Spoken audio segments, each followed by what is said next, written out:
ଦୁଃଖର ସହିତ କହୁଛି ଯେ ଆପଣ ଦୁଇ ଜଣଙ୍କୁ ମୋତେ ଛାଡ଼ି ନିଜର ମ୍ୟାଡ଼ାମ୍ ଆପଣଙ୍କ ଉତ୍ତର ନମସ୍କାର।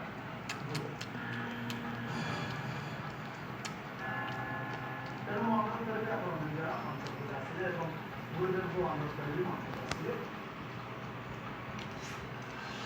ଦର୍ଶକ ବନ୍ଧୁ ଆପଣମାନେ ଯେମିତି ଜାଣିଛନ୍ତି ଯେ ତିନୋଟି ଉତ୍ତର ଯେ ସଠିକ୍ ଦେଇଥାନ୍ତି ତାଙ୍କୁ ଆଧ୍ୟାତ୍ମିକ ବଳର ପୁରସ୍କାର ମିଳେ। ତେଣୁ ସନାତନ ଭାବେ 4ଟି ଉତ୍ତର ଠିକ୍ ଦେଇଥିଲେ କିନ୍ତୁ ତିନୋଟି ଉତ୍ତର ଯେତେବେଳେ ଠିକ୍ ଦେଇଥିଲେ ସେତେବେଳେ ତାଙ୍କୁ ଆଧ୍ୟାତ୍ମିକ ବଳର ଉପହାର ମିଳିସାରିଥିଲା ଏବଂ ଏବେ ମୁଁ ଗୁରୁଜନଙ୍କୁ ଅନୁରୋଧ କରିବି ଆଧ୍ୟାତ୍ମିକ ବହି ଥିବ ସନାତନ ମହାରାଜଙ୍କୁ ହସ୍ତାନ୍ତର କରିବେ ତାଙ୍କୁ ଉପହାର ସ୍ୱରୂପ ଦେବେ। କାଣା ଖାଉଛୁ ବେଟା? Chinese food? ଚାଇନିଜ ଫୁଡ କେନ୍ତା ଖାଇସନ୍?